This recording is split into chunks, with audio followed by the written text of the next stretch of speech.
I just had an experience 6 days ago that I want to relate because it's unique to my poker career. I won the highest percentage of the prize pool in a tournament that I've ever won. And I've won first place in tournaments before. Yes, you have. But the formatting of this tournament allowed for, so this was a tournament that was a $300 buy-in with 104 entries, no rake on that $300 buy-in. And so the total prize pool was $31,200, and I won $13,300 of it, which is kind of hard to believe this day and age. It's hard to do. And the reason that was able to happen is because it was a PKO, which not everybody knows what that is, but that's a progressive knockout where it's just like a normal bounty, except that once you knock somebody out, that player keeps half of the bounties that they've achieved so far, and you get half of the bounties that they've achieved so far. So the more players that somebody knocks out, the more valuable their bounty is to you. So somebody's bounty could be worth many, many buy-ins by the end of the tournament. The different thing about this PKO, which I even asked the tournament director at Portland Meadows, Devin, if this was the first time anybody had done this, but apparently it's an idea that's been used a few times, is that they didn't start paying out bounties until the money, similar to a mystery bounty, the way that mystery bounties work these days, where it just plays like a normal tournament until you get to the bubble, and then you burst the bubble, and then the bounties come into play.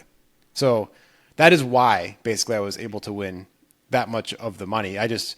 to put a pin in the winning the money, I just ran like a god after we burst the money. Like 15 players got paid at that time. I immediately got a double knockout. I got 2 more double knockouts throughout the rest of the thing.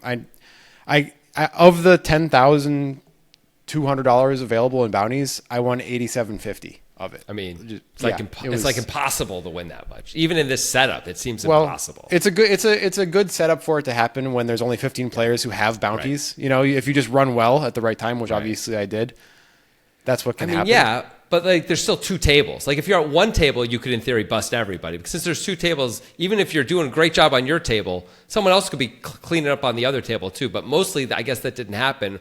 I guess you did a double knockout like right away as soon as you got to the money. Is that correct? Yeah, and when we were 15 players, so once we got to 9, we were already at the final table. Exactly. So it's like there wasn't much time fast. Yeah. Like the most bounties that anybody had besides me was 1. So none of my knockouts were worth like a ton of money but they all happened. And then at the end, if you win the tournament, you get the rest of your bounties that you had kept. So that's why you get so much money at the end if you win. Like the way they structure it is, first place was actually $4,500. Second place was also $4,500, which makes lots of sense if you think about it, because you get to keep all of the bounties that you've accumulated over that time. Yeah. So you're actually playing for quite a bit at that point. So I didn't want to talk about this just because I want to like brag about something that happened that was good. I think it's interesting, and I am like hilariously unstudied in bounty theory. It's the first PKO I've ever played. I never have even played a mystery bounty before or a PKO. I've never played any of them. But I had a couple of insights and observations that I thought were somewhat interesting. And the first one was on the bubble. This only applies, and I think both of these things that I'm going to bring up really only apply when the bounties only start after the bubble. This is key to this. And I think this is a like mostly unsolved format because it hasn't been played that much yet. But on the bubble, it became clear to me as a big stack on the bubble that I did not want to knock out the short stacks. I wanted to keep them around. And it wasn't the same reason as that guy in 2010 at the World Series of Poker main event or whatever who said, like, I should have never knocked out the 10th player because I could have just kept raising every hand and accumulated all the chips before the final table. It wasn't that. It wasn't for chip accumulation. I just wanted there to be as many 6-blind stacks as possible because the way the payouts work in the PKO, obviously, the bounties are a huge piece of the money. And like the first payout is like $395 and it doesn't go up that much. Like 9th place was like $700, you know? So how much was each bounty worth?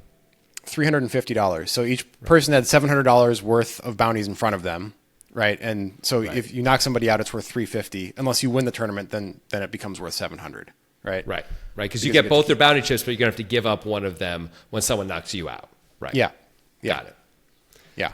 So let me ask you one other question just before you get into this stuff. So when you got heads up and you both had already had the same amount, what, 4,500 or whatever it was, locked up, you had a lot of bounties. The other guy had very few. Yeah, he had 1. So did you you played it out anyway. So it was such a good spot for him, basically, right? Because he's got almost no downside and tremendous upside, right? Like, yeah, I guess that's true. Yeah, you should have offered him a deal of just like, you just want to take our bounties and be done. Because that would have been really good for you, right? Yeah, that's basically what happened anyway.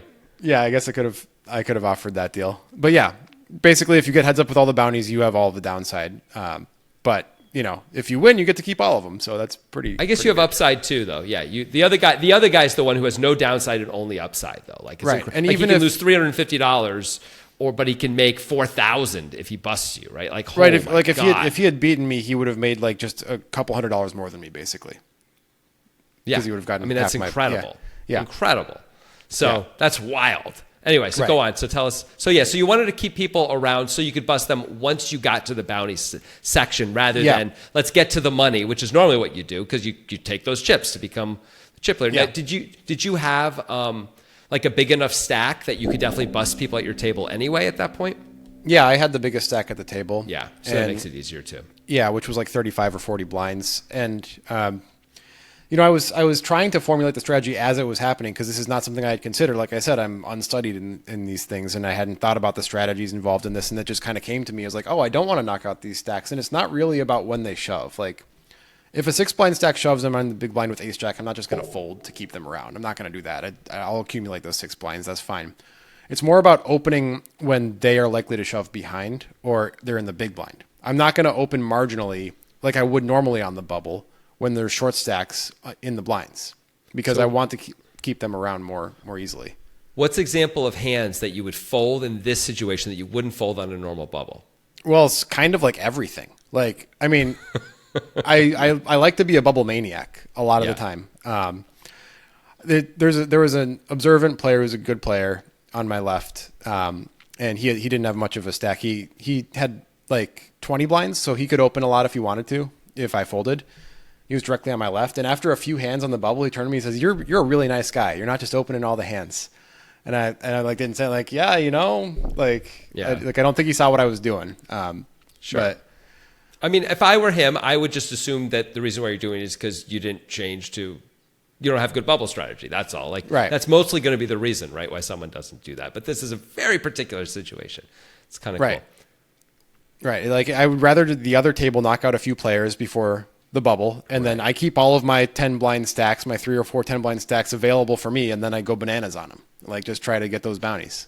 Poker's so weird because you do all this stuff to try and engineer the situation correctly, but then you still need things to go right once you're even in the situation too. So like you needed all that, so you had to so you lined yourself up so just in case everything went right, you could collect all this stuff and it all went right basically, and so you did, right? Yeah. It's cool.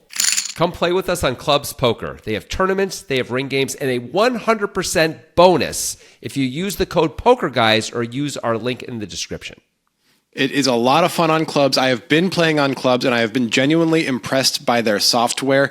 They have great games all the time, and redemptions go direct to your bank account. There's no crypto involved, none of that BS. It's a US-based company. Come play with us on Clubs.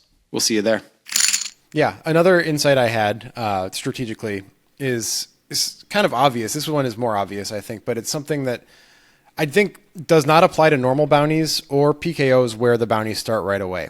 I think if anything, a lot of players overchase bounties in situations where bounties start right away. They think only of the bounties and don't actually do like the calculation of what the bounty's worth and how much they're supposed to be calling and stuff. And obviously some players underchase them too. But when the money bubble bursts and then the bounties begin, I noticed that almost everybody was underchasing bounties because they were like thinking in this like we're at the end stage of a tournament idea. Like they had this idea about it, even though the payouts were not rising nearly as quickly as they would in a normal tournament, and they were smaller than they would be in a normal tournament, but they just had this in their head that they're like, oh, I'm at or near the final table of a tournament. I have to take my stack very seriously. I have to play it basically the same way that I would if there were no bounties at all. And like I saw 2 hands in a row where the player on my left shoved first with 8 blinds, and the big blind, who had 30 blinds when folded around 2, showed the table ace-9 and folded. And this is when the current payout was $700. Wow, he just turned down the shot at the bounty. Yeah. Wow. Yeah, the player on my left told me he had ace-6, by the way, not that it matters. The very next hand, that player shoved again, this time for 10.5 blinds or whatever. and a player who was in the cutoff who had about 24 blinds after everybody folds. After the hand, he says, "I folded eights there." And it's just like, like they're really, really just thinking I'm just playing a normal tournament, right? So Yeah. I think this is something that probably happens in mystery bounties too, although I'm not sure because of the super gambly aspect of it that people love so much. Like I said, I've never even played a mystery bounty. It's a little more fun, right? It's more fun to like get the mystery bounty because you get to pull the envelope and see.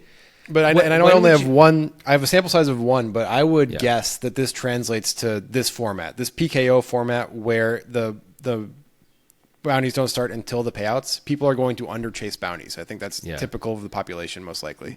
Where would you say? I have my own thoughts, but where would you say is the time when you should stop going for chasing bounties and actually really think more about ICM / tournament payouts? And all of that, like with how many players left. The interesting thing about a PKO, I didn't have this situation because nobody had significant bounties. But the interesting thing about a PKO is it really matters who you're talking about. Because if somebody who has 10 bounties is all in and you have them barely covered and you have king 10 and the current payout is like $1,800 and it's a pretty serious ICM situation because first place is 4,500, but they have 10 bounties, that's probably worth calling with king 10. But if they have 2 bounties, you probably fold.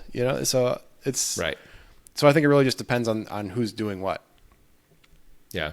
If everything being equal, I guess you're right. But let's say, so you were in your actual situation where no one ever had more than one bounty except, right, the entire time for you, which is crazy. That means you busted every single person at the final table, I guess.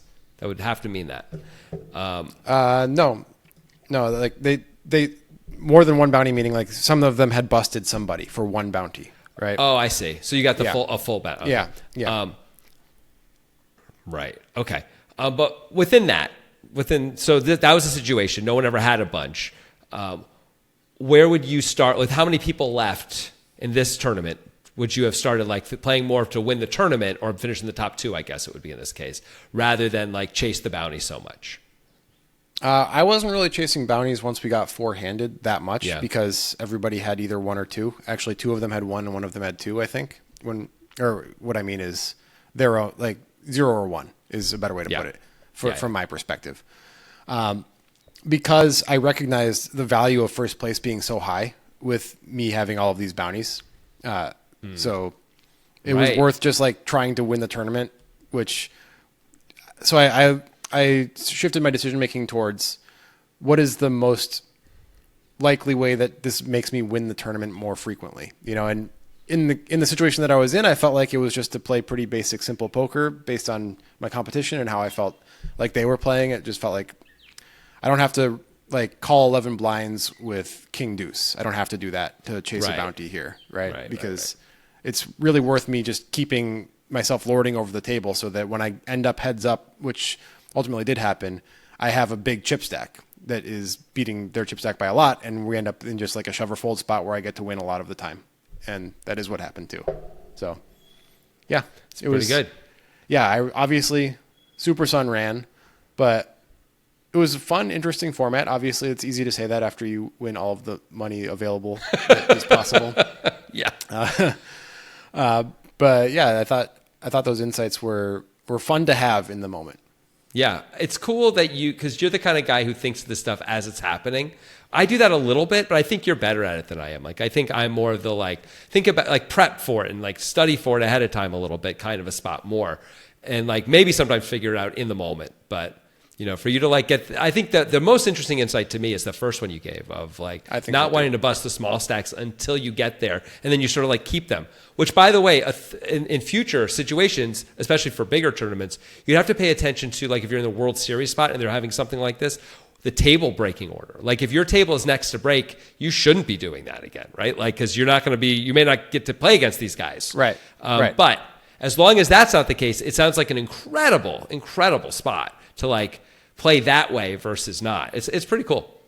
Yeah, it was interesting to have the other good player be you basically tell me I was playing the bubble poorly. Yeah, which was fun. Yeah, yeah, and you're guess I won all of the money.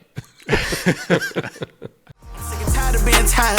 Tired of being sick. In my head 24/7, how I'm supposed to pay the rent. Miss practice, I don't play. Friday nights we on the bench. Tryna come up with a play. If it don't work, then hit a lick. So if knocking at my door, praying they ain't tell. I'm studying her word, prayer. Baby excel, got away with way too much.